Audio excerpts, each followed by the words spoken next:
Hallo mi gente linda, espero que todos estén muy bien. En esta ocasión estoy con una amiga hondureña que les quiero presentar porque nos va a contar un poco cómo ha sido este proceso para ella de pues emigrar, vivir en Suiza, estudiar, trabajar, entre muchas cosas más. Así que vengan, se las quiero presentar, acompáñenme. Hola mi gente de Honduras, No de Honduras porque en el mundo entero, mi amor. Hola mi gente de todo el mundo, mi nombre es Fabiola, tengo 25 años, vivo desde hace 10 años en Suiza, llegué con 15 años, trabajo en hotelería, me encanta el mar, pasatiempo es bailar en el tubo. Y espero que les guste este video sobre mi historia aquí en Suiza.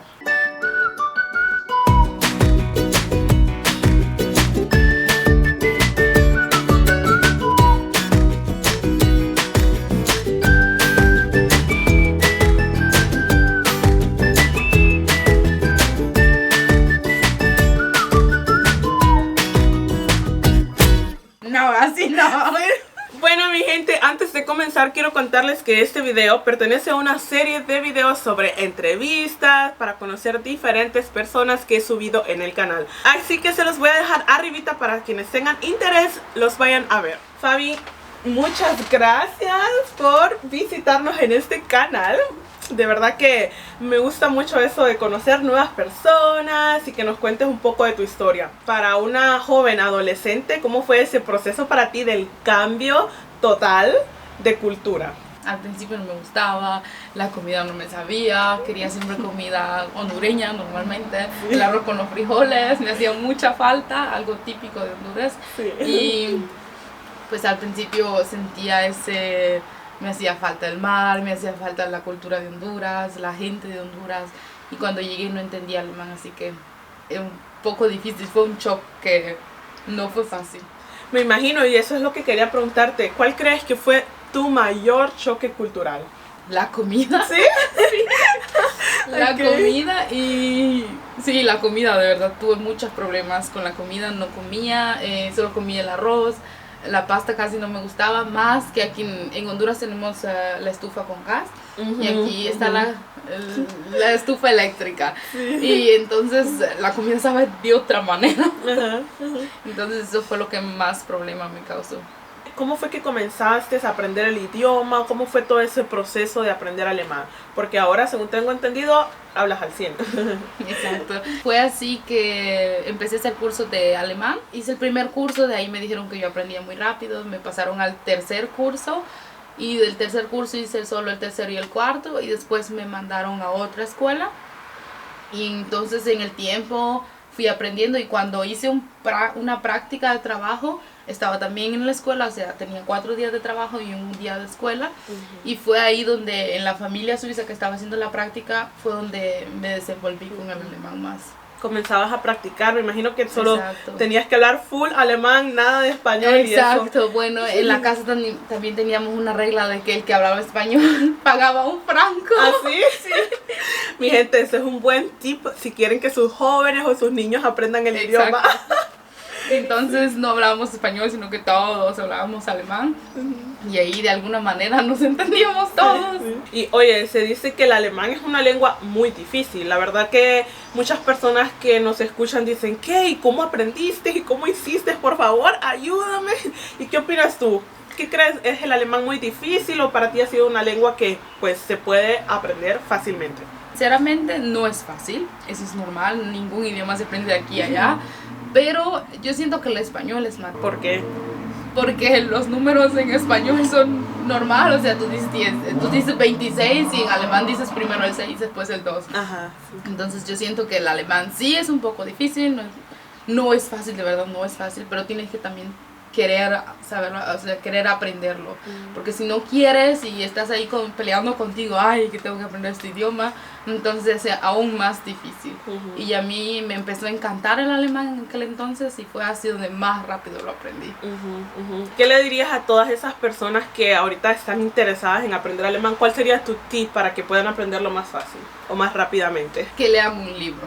Sí. Que lea un libro y siempre que lo lean en alta voz, aun cuando uno no lo dice de verdad como está, porque nada de lo que está escrito se dice así casi mente, pero eso le ayuda a uno, desenvuelve la lengua, que vean televisión en alemán. Eso ayuda a que tú escuches las palabras y que tengas subtítulos, porque entonces miras qué palabras es la que están diciendo. Cuando leas el libro, entonces tú dices, esto se dice así lo escucho en el televisor, entonces te ayuda bastante. Totalmente de acuerdo contigo. Eso de ver televisión o escuchar música en otro idioma, mi gente, de verdad que funciona y ayuda a uno a poder, pues, escuchar con más sensibilidad las palabras, como es que las dicen las personas que lo hablan normalmente el idioma. Entonces sí, la verdad, muy interesante. Tú nos contaste que comenzaste a estudiar y a hacer una práctica en algún lugar de trabajo. ¿Cómo fue para ti este proceso de estudiar aquí? ¿Cómo comenzaste? ¿Llegaste a una escuela o cómo fue que comenzaste con el estudio? Tipo el SAO no me quiso dejar entrar a la escuela normal, me dijeron que no porque yo ya tenía 15 años y aquí los niños con 15 años ya salen de la escuela normalmente a hacer una carrera y haces como una preescuela, algo así, antes de la carrera, exacto. Ok. Y entonces tienes alemán, historia y matemáticas. Y tienes muchas prácticas en el idioma y eso fue lo que me ayudó bastante. Hice 2 años en esa escuela, normalmente eso solo se puede hacer 1 año, pero yo no encontré puesto de trabajo para mi carrera. Es como una escuela técnica. Algo así, exacto. Okay. Una escuela técnica, tú vas, si te falta el alemán también te dan un curso ahí. Si necesitas aprender con computadoras, también te lo dan. Okay. O sea, de verdad te ayudan bastante. Y en eso también estás buscando trabajo. Estás trabajando, ganas algo, pero también estás buscando trabajo. Okay. Y ahí fue donde encontré, creo que ni 3 meses tenía cuando encontré mi puesto de trabajo. Qué bueno. ¿Y después de eso sales lista profesionalmente o qué sigue después de eso? Necesitas un puesto de trabajo. Okay. Ya teniendo el puesto de trabajo tienes que tener un contrato de trabajo. Ya teniendo el contrato de trabajo, el puesto de trabajo donde tú vas a trabajar, ellos te meten a la escuela. Ellos hacen todo el proceso de la escuela. Esa es otra escuela donde depende si haces el EPA, solo dura 2 años, y el EFSET dura 3 a 4 años. Para explicar un poco, estos serían como, por ejemplo, decir bachilleratos, ¿no? Algo así. Podríamos decir que serían como un bachillerato y tienen diferentes opciones. O se hacen 2 años o se hacen 3 años. Eso dependiendo del tipo de carrera, ¿no? Exacto. Es como cuando conoces la escuela de líderes, ¿verdad? Tú haces primero un bachillerato, esa fue mi preescuela, y después eliges que vas a hacer algo técnico, entonces trabajas en esos 4 días y 1 día vas a la escuela. Ok. Aquí no es como en Honduras, sino que en Honduras trabajas o vas a la escuela. Aquí reúnen las dos juntas. Ok. Si nos puedes contar qué carrera escogiste y por qué. Bueno, yo escogí lo de la hotelería, pues es algo donde estoy en la lavandería, limpiando los cuartos, la cocina y también en la gastronomía. Okay. Entonces estoy en todos lados, es algo que estás por todos lados y no te aburres, porque no hay manera de aburrirse, estás siempre en un lado. Siempre activo. Exacto, siempre aquí y allá. Como escuchamos, tú trabajaste o estudiaste para hotelería, pero eso no significa que solamente tienes que trabajar en un hotel. Exacto. Eso te abre las puertas para poder trabajar, por ejemplo, en un hogar de ancianos o con niños o donde sea, pero en el área sirviendo siempre. Exacto, trabajas en restaurantes, puedes trabajar en una casa, o sea, limpiando, haciendo todo lo que hacer, puedes trabajar en un hogar de ancianos, puedes trabajar en un hotel, en un hospital, o sea, de verdad que si estudias una carrera así aquí, puedes trabajar sinceramente fácilmente por todos lados. Y otra pregunta, dime, ¿cuál es el salario mínimo de un estudiante? Pues mira, hay varios. También depende del cantón, o sea, de San Galen y todos esos lugares. Aquí en el EPA a mí me dieron 800 el primer año, creo, y 1100 el segundo año. 1100 francos, sí. Y aquí yo hice después el EFSET, que fueron 2 años más que hice.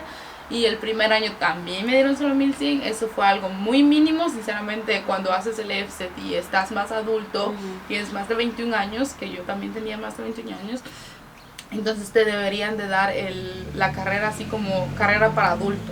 O sea, ganas un poquito más. Sí, sí. Sinceramente. ¿Tú qué crees? ¿Tú como joven independiente, crees que se puede vivir con el salario mínimo en Suiza o cuál es tu opinión? Bueno, para ser un estudiante es algo un poco difícil porque Suiza siempre se pone más cara y entre más ganas más caro es y más impuestos pagas también. Los jóvenes aquí cuando estás en tu carrera no pagan impuestos, pero siempre tienen que llenar los papeles del impuesto normalmente. Y yo siento que pues con el tiempo no se va a poder. Hay muchos jóvenes que se quieren ir ya más temprano de su casa, y entonces con un salario mínimo no se lo pueden aceptar, o sea, no se puede porque un departamento te cuesta mucho por una persona, tienes que comprar un departamento muy muy pequeño para que puedas vivir, y no solo es el departamento, también es la luz y la comida. Y todos los seguros. Exacto, de ahí vienen todos los seguros, el seguro del departamento, el seguro tuyo de la salud y todo eso. Entonces yo creo que si alguien se quiere mudar de su casa y todavía está en su carrera, entonces tendría que esperar y primero trabajar máximo 1 año y medio o 2 años para poder ahorrar ese dinero, para poder mudarse. Sí, entonces... Pero ¿cuál sería la opción? ¿Qué le dirías tú a esas, digamos, a esos jóvenes que pues quieren independizarse y mudarse y comienzan ya con su vida laboral y ganan el salario mínimo? ¿Cuál sería la mejor opción?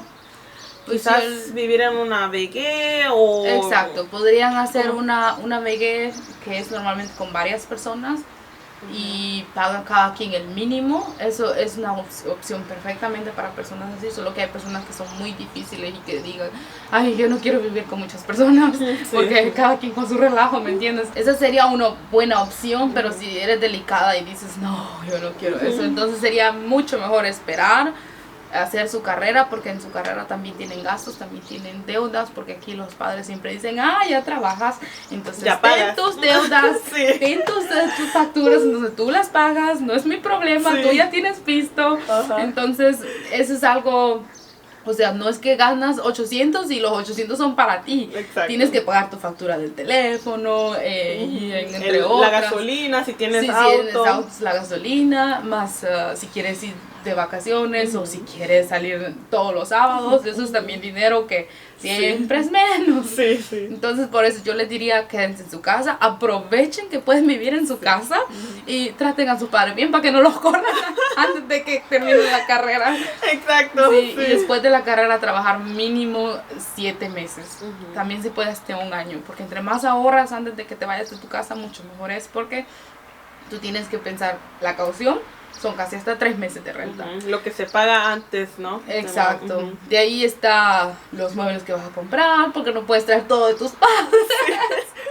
Definitivamente, ¿no? Y de ahí están las cosas que todo lo que vas a comprar, todo eso es incluido, más los seguros que tienes que hacer, todo eso. Y más que tienes que tener, yo les doy un consejo, siempre hagan un ahorro aparte para la emergencia, por si se van al hospital y tienen que pagar de más, siempre un dinero aparte, porque eso te ayuda a no caer en deudas. Eso es muy importante. Estoy totalmente de acuerdo contigo, porque yo he conocido muchísimos jóvenes y es que aquí la cultura de ahorrar es algo que se inculca desde siempre, mi gente. Aquí los jóvenes, desde los niños ya aprenden que si tienen un franco, con eso ya tienen que sobrevivir. Exacto. Y es muy bonito, me parece muy interesante cómo es esto de la cultura de ahorrar.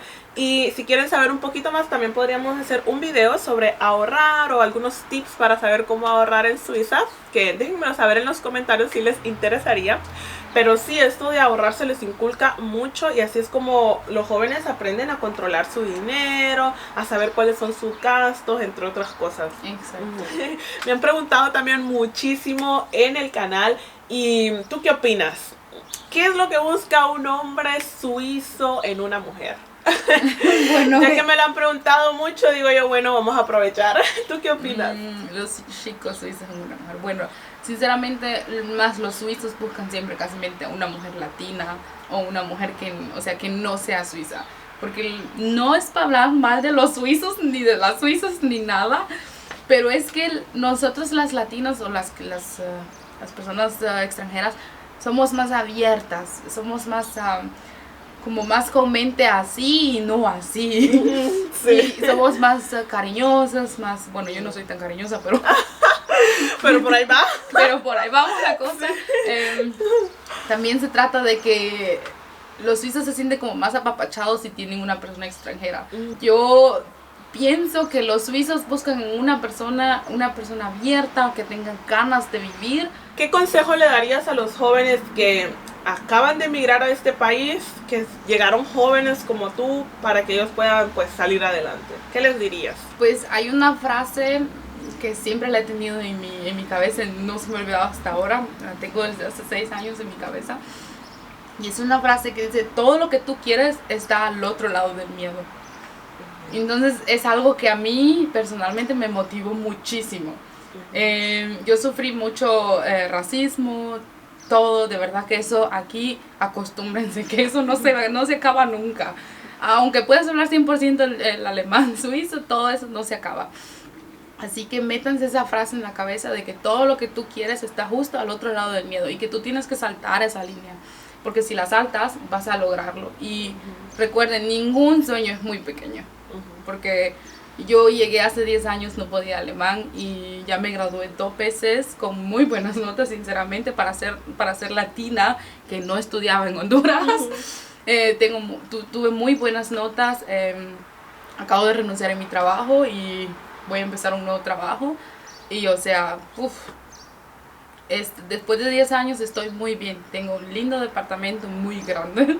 Pero de verdad que ningún sueño es muy pequeño. Así que peleen, lloren todo lo que quieran en la noche, péguenle a todo lo que quieran, pero el siguiente día se levantan y siguen con la maldita costumbre de hacer sus sueños. Porque si no, no se lo van a lograr. Y no se les olvide que todo lo que siempre quisiste está al otro lado. Muchísimas gracias, querida Fabi, por habernos acompañado. La verdad es que muy interesante y pues animar a los jóvenes que vienen llegando, que están luchando, que quieren salir adelante y que no se dejen ahí caer con todos los que le vienen encima, sea el idioma, sea la cultura, sea la gente, esto, lo otro, sino que salgan adelante, como tú dices. Exacto, no se queden atrás porque es que no vale la pena. Sí.